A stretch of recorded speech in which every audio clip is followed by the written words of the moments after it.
Bonjour, je suis Catherine Barlois, coach en bilan de compétences pour Blue Midlife. Après des années comme chef de projet dans la recherche clinique, je suis devenue coach et je vous accompagne pour trouver votre voie professionnelle dès maintenant. Bienvenue dans ce podcast où je partage avec vous, seul ou avec mes invités, des conseils, des expériences, du coaching dans la bonne humeur. Alors, on est parti pour l'épisode du jour. Bonjour à tous et bienvenue sur l'épisode numéro 81 du podcast Blue Mid Voice où je reçois en interview Jessica Aulnoy pour une série de capsules sur le développement personnel dans la sphère du travail. Alors, si vous ne l'avez pas déjà fait, je vous invite à découvrir Jessica dans l'épisode 68 et à écouter les 3 premiers épisodes de cette mini-série de capsules. Ce sont les épisodes 75 sur l'importance de se créer une communauté au travail, l'épisode 77 sur le développement personnel dans la sphère du travail et le 79 sur la connaissance de soi et comment cela peut vous aider dans votre carrière. Nous aurons en tout 5 mini-épisodes et nous allons discuter de sujets fondamentaux pour s'épanouir au travail. Le prochain, et ce sera déjà le dernier, ça sera passer à l'action pour concrétiser ses aspirations. Mais aujourd'hui, dans cette 4e capsule de notre série, nous retrouvons donc Jessica pour aborder un autre sujet important, oser être soi au travail. Pourquoi c'est si important? Et comment faire pour surmonter les obstacles autour de l'authenticité dans le monde professionnel? Et donc, vous allez repartir avec des conseils pratiques pour pouvoir exprimer vraiment votre vraie nature dans votre quotidien professionnel. Donc, préparez-vous à un échange sincère, ponctué de conseils concrets afin de vous aider vraiment à déployer pleinement qui vous êtes sur votre lieu de travail. Et je vous souhaite une belle écoute. Et on est parti. Bonjour Jessica. Salut Catherine. Bienvenue dans ce 4e épisode sur notre petite série. Et aujourd'hui, on va parler de oser être soi au travail. Quelle aventure. Oui. Donc, dans les précédents épisodes, tu nous as parlé un petit peu de comment tu avais façonné ton propre job, Mm. sans cloison, enfin voilà, de façon à ramener plus de liberté dans ton quotidien. Et est-ce que tu pourrais nous partager pourquoi c'est si crucial d'oser être vraiment soi-même dans son environnement professionnel? Parce que je crois encore une fois qu'il faut être soi-même partout. Euh, et que c'est essentiel en fait pour être déjà pour être vrai. Euh, je sais pas par quoi commencer. Euh, pour être vrai avec les autres, mais tout autant qu'on l'est avec soi en fait. Euh, je trouve qu'il n'y a rien de pire dans le milieu professionnel de toutes ces personnes qui portent des masques. Et je l'ai fait aussi pendant très longtemps. Mais on s'en rend pas compte. Enfin, en tout cas, moi, je ne me rendais pas compte que je portais un masque et que je me cachais derrière une façade de personnes qui n'étaient pas moi, en fait. Alors après, pour se protéger, voilà, hein, c'est toujours un peu les mêmes choses. En général, c'est pour se protéger. Mais en fait, on risque quoi à être soi-même? On risque quoi à être soi-même si on était tous soi-même, qu'on osait tous être authentiques et se montrer vulnérable, parce que c'est ça, être soi-même aussi. Quelqu'un qui est hypersensible, par exemple, bah, au boulot, c'est extrêmement compliqué. Parce qu'à un moment donné, bah, voilà, ils vont être submergés par leurs émotions. Et au boulot, bah, on ne peut pas être submergé par ses émotions. Mais on ne peut pas pourquoi? Parce qu'en face de nous, on a des personnes qui portent des masques. Si personne portait de masque, tout le monde serait dans l'acceptation de l'autre. Et je pense que ça serait tellement moins fatigant. Parce que c'est épuisant de porter un masque.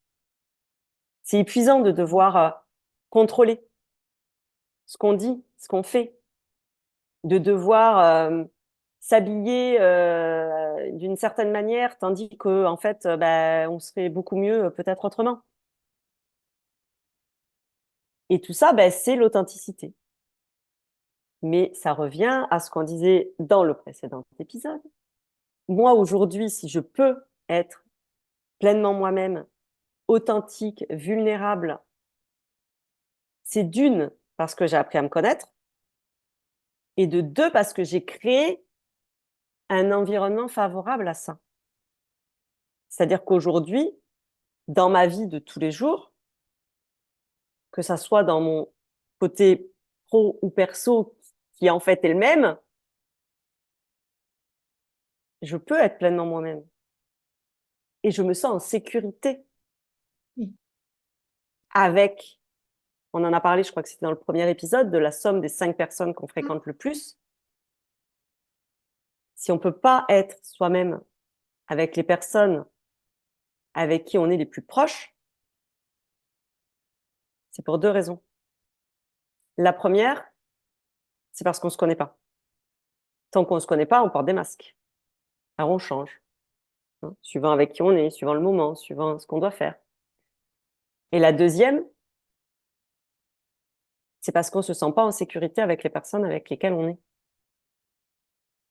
Si on se connaît, qu'on a épuré, c'est pour ça que moi je parle beaucoup de dépouillement personnel plutôt que de développement personnel, parce que au début, la première phase du développement personnel, bah, c'est se dépouiller. Se dépouiller de tout ce qu'on n'est pas, de tous nos masques, pour aller retrouver le qui on est vraiment. Mais comme la société nous demande d'être comme ci, d'être comme ça, de pas être comme ci, de pas pleurer, de pas être fragile, de pas machin, de pas bidule, bah, qu'est-ce qu'on fait? On met des couches. Et donc, quand on va travailler, c'est pas nous qu'allons travailler. C'est nous avec toutes ces couches devant nous. Et donc, bah, effectivement, si chacun prenait pleinement la responsabilité de sa vie et donc entamait ce cheminement, donc en commençant par le dépouillement personnel, là, on pourrait se retrouver avec des gens authentiques. Et quand on est authentique et quand on est soi, on respire, Oui, on on se dépense moins détend, d'énergie aussi. Voilà. on dépense plus d'énergie. Mm. Parce qu'en fait, on a juste à être. Le jour où j'ai entendu cette phrase, c'était il n'y a pas si longtemps, c'était il y a 4 ans. Tu as juste à être. Je me suis dit, mais ça veut dire quoi? Ça veut dire quoi? J'ai juste à être. Et bien, 4 ans après, aujourd'hui, je suis. C'est tout. Ça ne veut pas dire que par moment, peut-être, je mets pas des masques ou des machins, parce que c'est normal et que ça nous arrive à tous. Mais la plupart du temps, je suis moi-même et, et c'est tellement reposant, oui, tellement. Donc, vraiment, pour moi, le secret, de toute manière, d'une vie épanouie, d'une vie détendue du bulbe, joyeuse, pétillante, c'est de reconnecter avec soi. C'est d'être juste à notre état naturel, tous. Oui. Et donc, bah, le premier pas, comme tu adores les premiers pas, ben, c'est ça, c'est commencer encore une fois par prendre conscience que tout est possible, que c'est pas parce qu'on est comme ça qu'on ne peut pas changer déjà. Ça peut être un premier pas, prendre conscience de ça. Et puis, ben voilà, essayer petit à petit d'être le plus possible soi-même dans la vie et au travail. Parce que ce qui est génial, c'est que moi, je le vois quand je fais mes drôles de conf. Je fais mes drôles de conf, je raconte mon histoire. Je raconte pendant 1 heure et demie mes débuts dans le développement personnel, tous les trains que j'ai pris dans la tronche et surtout toutes les clés que j'en ai retirées et qui font qu'aujourd'hui, je peux créer petit à petit ma vie idéale. Autant vous dire que quand je raconte les trains que j'ai pris dans la tronche, je me retrouve complètement vulnérable, authentique, voilà, authentique à souhait, le plus vulnérable possible. Enfin voilà, je me fous entre guillemets littéralement à poil sur scène.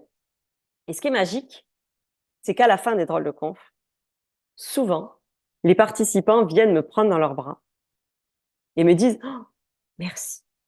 Déjà parce que je rallume le champ des possibles, puisqu'ils voient d'où je pars à où je suis arrivée, et ils se disent, mais si elle y arrive, moi aussi je peux le faire.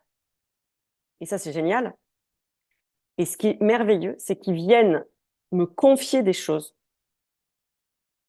par rapport à ce que je leur ai raconté, en fait, dans ma rôle de conf, en me disant, mais j'avais l'impression que tu racontais ma vie.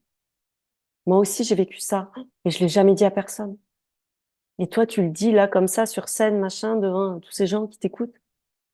Mais parce qu'en fait, j'ai pas honte de ce que j'ai vécu. C'est marrant, ça me donne de l'émotion de dire ça. Et c'est OK, en fait. C'est parce que je n'ai pas honte de ce que j'ai vécu. Ce que j'ai vécu, je l'ai vécu. Mais à un moment donné, soit on reste dans le passé et on reste bloqué, soit on se tourne vers l'avenir et on se sert de notre passé pour grandir et avancer.